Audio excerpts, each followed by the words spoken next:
Silakan cari rupa yang cantik saja. Cari yang cantik. Tapi kalau itu dijadikan motif utama tanpa dasar-dasar agama, saya khawatir nanti rumah tangga kita akan berhadapan dengan buah simalakama. Jadi adik-adik remaja, usaha, ikhtiar, cari yang cantik, yang kira-kira nggak membosenin, supaya kita betah tinggal di rumah, supaya kita merasa ada tempat berbagi rasa, ada tempat kita bernaung. Sebab kalau nyari bini sebini-bininya mah,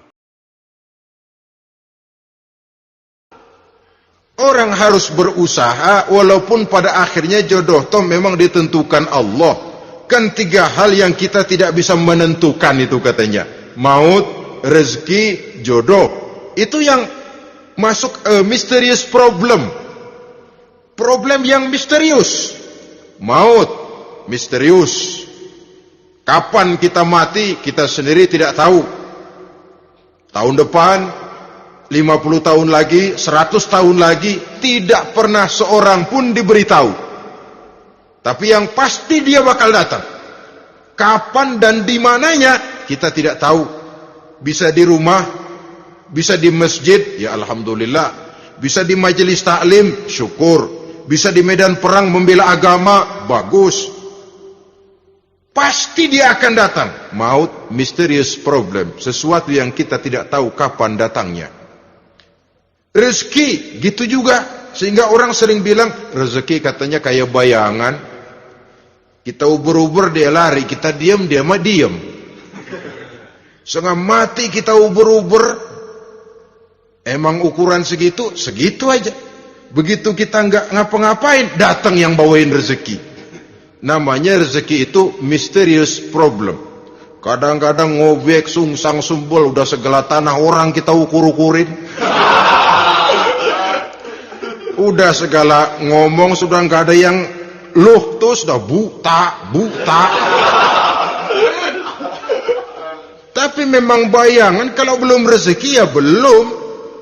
Kadang-kadang nyari kode sampai tidur di kuburan, belepotan tanah kuburan loh. Yang aneh lagi kadang-kadang orang gila ditanyain. Allahu Akbar, ini kode-kode zaman sekarang ini. Sampai orang waras nanyain orang gila, itu gimana itu? Ini sudah efek yang betul-betul negatif. Sudah jelas orang gila kok ditanya. Apa kira-kira yang nanya nggak lebih gila dari yang gila itu?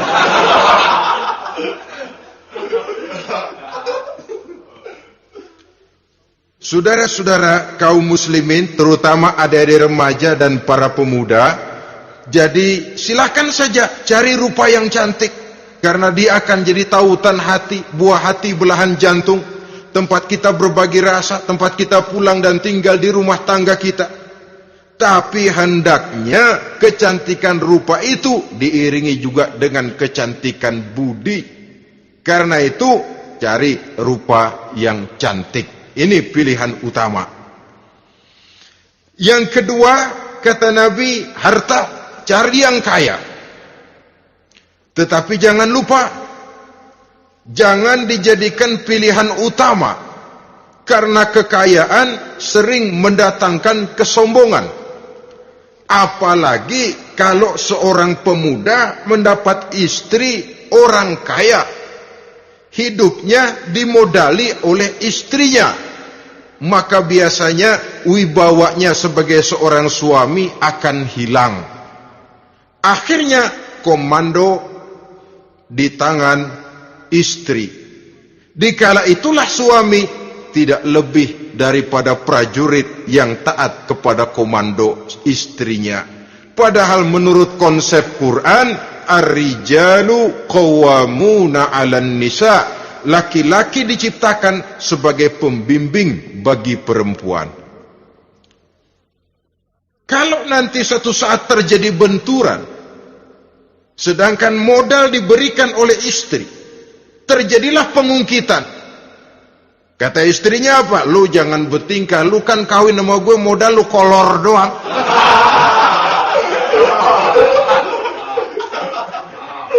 Kalau sekarang bertingkah, silakan keluar rumah. Bawa seperti engkau datang dulu, jangan bawa apa-apa. Pergilah seperti engkau datang dulu kemari. hilanglah wibawa seorang suami. Suami kalau udah digentak sama istri begitu, ngelempuruk kayak ayam sampar. Di mana lagi letak wibawanya? Harta sering mendatangkan kesombongan.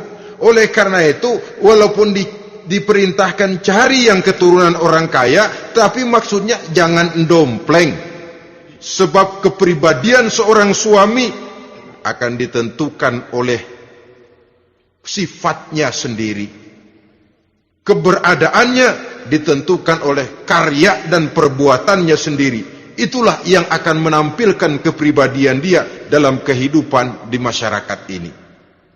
Saudara-saudara kaum muslimin, terutama adik-adik remaja dan para pemuda, kan kadang-kadang di zaman sekarang kan kelas-kelas gigolo, playboy ya, nyari tante-tante kesepian, mejeng-mejeng di pinggir-pinggir jalan dengan harapan apa? Ya barter lah, tukar tambah, nah, supaya dapat rokok, dibelikan pakaian, motor dan sebagainya. Tapi yang jelas hilang harga diri sebagai laki-laki, dan itu yang paling mahal. Kalau seorang laki-laki sudah kehilangan harga diri, apalagi yang bisa dibanggakan dalam kehidupan ini? Apa artinya naik mobil kalau kepala tertunduk ke bawah? Apa artinya jalan di tengah masyarakat kalau kita tidak bisa menengadah dengan satu kebanggaan? Hilangnya harga diri merupakan kehancuran awal dari sebuah pribadi yang untuk jangka panjang kita tidak akan bisa lagi berbuat banyak. Tanpa harta orang memang sulit untuk bahagia, tapi harta semata-mata bukan merupakan jaminan bahwa orang lantas akan bahagia. Saya barangkali harus berkata, banyak orang miskin yang kaya, tapi tidak sedikit orang kaya yang miskin.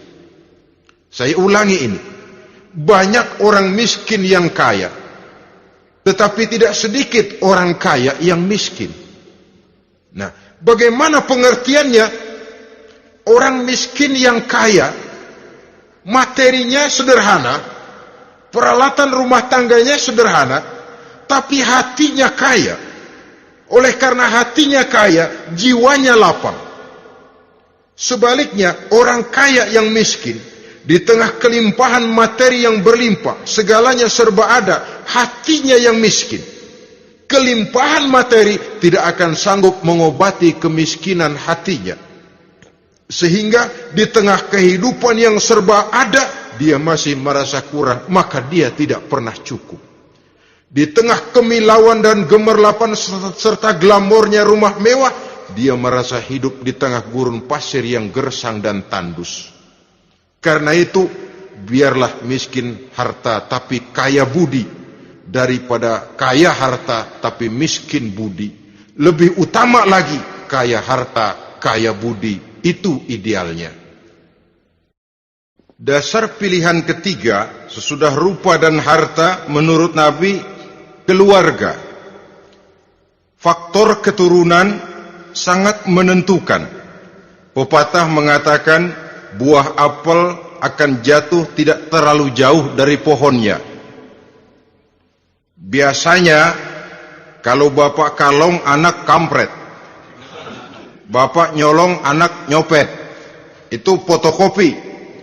Saudara-saudara, sungguh pun demikian, faktor keluarga bukan merupakan yang paling dominan, karena segalanya memang bergantung kepada hidayah dari Allah Subhanahu wa ta'ala.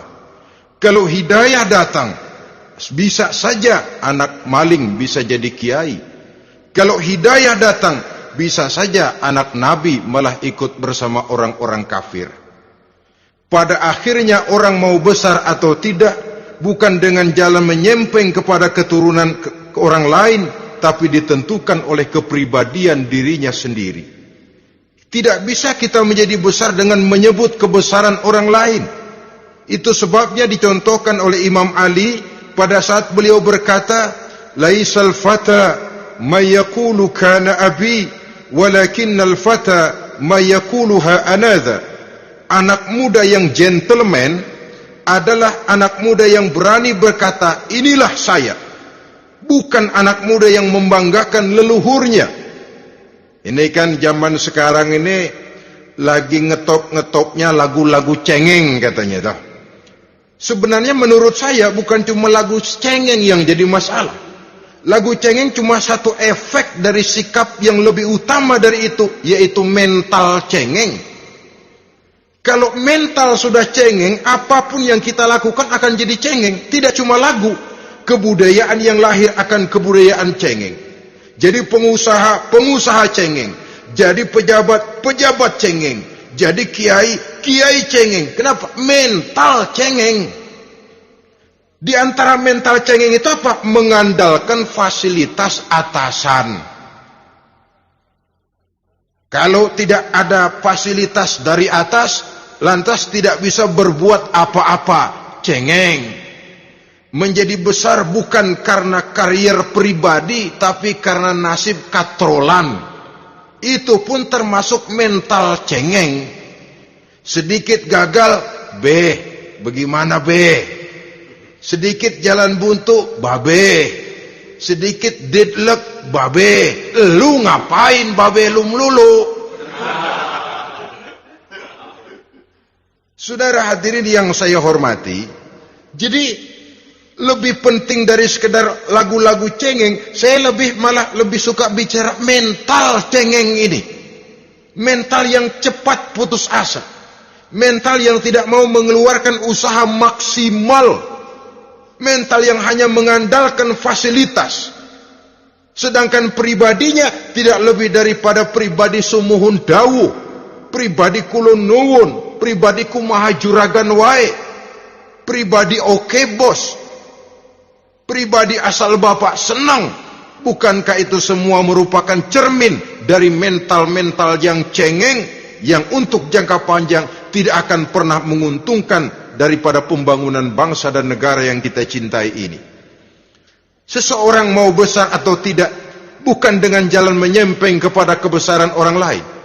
Bahkan Syauqi dalam sebait syairnya yang lebih tegas mengatakan, wa syarrun nasi zu khumulin iza fakhartahum zakarul jaduda wa syarrun nasi wa khairun nasi zu syarafin qadimin aqama li nafsihi syarafan jadida. Generasi yang paling jelek adalah generasi pemalas. Kalau kelihatan orang lain lebih hebat dari dia, disebut-sebutnya kebesaran nenek moyangnya. Dia sendiri nggak punya prestasi apa-apa. Kerjanya cuma ngandeli kerjanya cuma menggelayuti fasilitas orang tuanya. Tanpa itu dia tidak akan punya nilai dan harga sama sekali. Ini generasi paling jelek. Kalau orang lain kelihatan lebih hebat, dia sebut nenek moyangnya. Lo si belum apa-apa, lo baru kopral lo. Engkong gua no, komandan Hansip. Engkongnya yang disebutin.